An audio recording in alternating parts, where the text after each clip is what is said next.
কেমন? দারুণ। বিরিয়ানি তো সবসময় দারুণই লাগে বল। এই হচ্ছে আজকে আমাদের দুপুরের লাঞ্চ, দাদা বৌদির মাটন বিরিয়ানি। বাবা কোথায়? পাপা আসছে খেতে। আচ্ছা তুই খেতে থাক। গুড ইভিনিং, বাজে এখন 5:38। শরীরটা ভালো লাগছে না, তারপরও বেরোতে হচ্ছে কারণ অতনুর চশমাটা ভেঙে গেছে। ফনিকের যে চশমাটা, ফনিক কোম্পানি ছিল বল, চশমাটা যেটাতে ও কথা বলে, কথা বলতে ওর কাজে আর কি সুবিধা হয়, সেটার ডান্ডিটা ভেঙে গেছে। তো সেটাই ঠিক করতে যাব। তো দেখা যাক। আর সকাল থেকে কোনো ভিডিও করিনি কারণ আমার ভালো লাগছিল না। আর আজকে বেরোনোর কোনো প্ল্যানও ছিল না, সাডেন প্ল্যান হয়েছে। সাডেন প্ল্যান বলতে মানে আমি ভেবেছিলাম হয়তো ও চলে যাবে, তারপরে ভাবলাম থাক একটু বেরোই, মন ভালো লাগবে। শরীর ভালো না লাগলে কী আছে, মন ভালো লাগবে, একটু বেরোলে পরে। আর আজকে সুন্দর একটা ওয়েদার, এত সুন্দর বৃষ্টি হয়েছে। বৃষ্টি হলে পরে বেশ ভালো লাগে, কিন্তু বৃষ্টির জল পায়ে লাগলে তখন আর ভালো লাগে না, তখন একটু অস্বস্তি লাগে। অতনু গ্যারেজ থেকে গাড়িটা নিয়ে এসছে, ওই জন্য এত জোর বৃষ্টি নেমে যায়। কিন্তু এখন বৃষ্টি কমে গেছে। তো চলো বেশি বকবক না করে বেরোনো যাক। আর চুলটা ভিজা, তাই ছেড়েই যাচ্ছি, গিয়ে বেঁধে নেব। চলো এখন বেরোনো যাক। না না তাড়াতাড়ি খোলো, বৃষ্টি পড়ছে। বাজছে এখন 6:16। আমরা আসলাম এখন পেট্রোল পাম্পে, ফিউল করবে ও। আর প্রত্যেকবার যখনই পেট্রোল পাম্পে আসি আমাদেরকে জিজ্ঞেস করা হয় পেট্রোল না ডিজেল। বড় গাড়ি মনে হয় বেশিরভাগ ডিজেল হয়। যাই হোক, ওয়েদারটা ভীষণ ভালো, বেশ ঠান্ডা ঠান্ডা। এই বৃষ্টির মধ্যে আমাকে আবার বাড়ি যেতে হয়েছিল, কারণ যে চশমাটা ঠিক করতে নিয়ে যাওয়ার জন্য আর কি বেরিয়েছি, সেটাই নিতে ভুলে গেছি। তারপর আবার ছাতা নিয়ে আমি বাড়ি গেলাম, কারণ আমাদের ওখানে এখন বেলঘরিয়ায় ব্রিজ তৈরি হচ্ছে, ওই জন্য আমাদের বাড়ির সামনের রাস্তাটা প্রচণ্ড জ্যাম, প্রচণ্ড পরিমাণে বাজেভাবে গাড়ি চলাচল করে। কেউ কারোর জন্য দাঁড়াবে না, সেই জন্য আমি কোনো রিস্ক নিইনি। আমি বললাম তুমি দাঁড়াও, আমি গিয়ে নিয়ে আসছি। তারপর অর্ধেক ভিজে ভিজে গিয়ে নিয়ে আসলাম। এখনো বৃষ্টি ঝিরি ঝিরি পড়ে যাচ্ছে, আর রাস্তার কি অবস্থা দেখো, কি পরিমাণে জ্যাম আজকে রাস্তায়,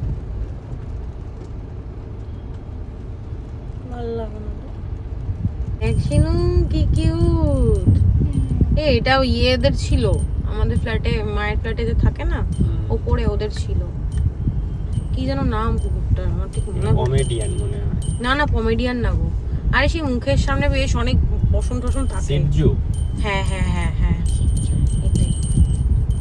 কি কিউট। হবে না তাহলে, ঠিক হবে না। তুমি চশমার ফ্রেমটা ঠিক হলো না।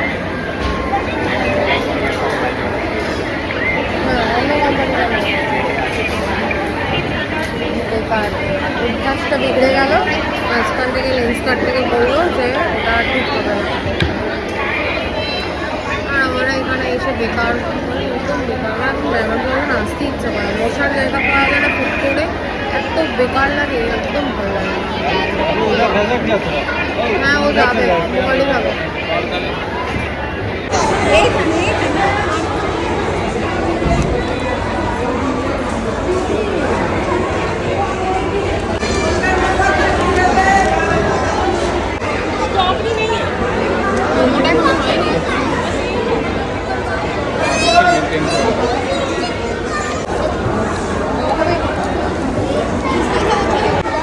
এত কিছুর মধ্যে এটাই আমার খাওয়া।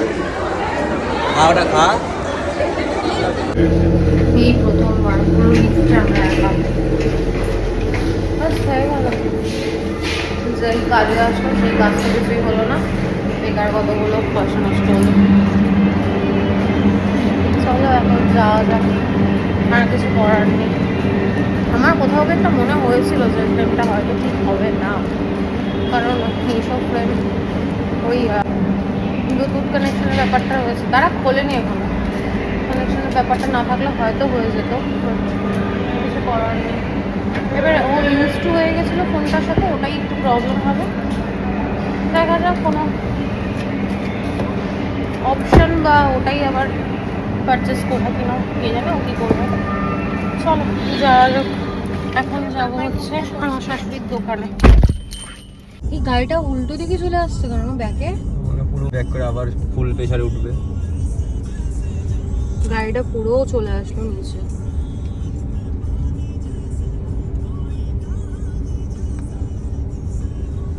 আবার উঠবে? প্রেশার পাইনি মনে হয় ফার্স্ট টাইমে, মনে হয় না। আজকে বেকার, দিনটাই বেকার। ফুল প্রেশারে উঠতে হবে, কাকু বুঝতে পারেনি। এই প্রিন্টটাও সুন্দর। এটা কি সাইজ আছে? আরে ওটা বললাম তো, এক্সেল বললাম না? Triple Excel. হ্যাঁ, এটা কি সাইজ আছে? এই প্রিন্টটাও সুন্দর। খোল না রে বাবা। এই দুটোর মধ্যে দেখো তো কোনটা ভালো। এটাও এক্সেল। না ওটা হবে না, এই দুটোর মধ্যে দেখো। আমার কাছে পয়সাই নেই, আমি তো ব্যাগই আনি নাই, তোমার থেকে তো 40 টাকা দান নিলাম। চল কালকে আসবো তখন নিবি, চ। কাল কখন আসবো? এখন বাড়ি চল। হয়ে গেছে কমপ্লিট আজকের মতো, ঘোরা কমপ্লিট। দোকান থেকে জিনিসপত্র নিয়ে এসেছি, এখন রাখো। হ্যাঁ, এই যে গোবরটি বেকার, যেটা খায় না সেটা নিয়ে আসে। একদম টেস্টি। বেকার বেকার জিনিস। আয় ঘরে, চল এবার ফ্রেশ হবো। তো জিনিসগুলোকে দেখাই কি আছে।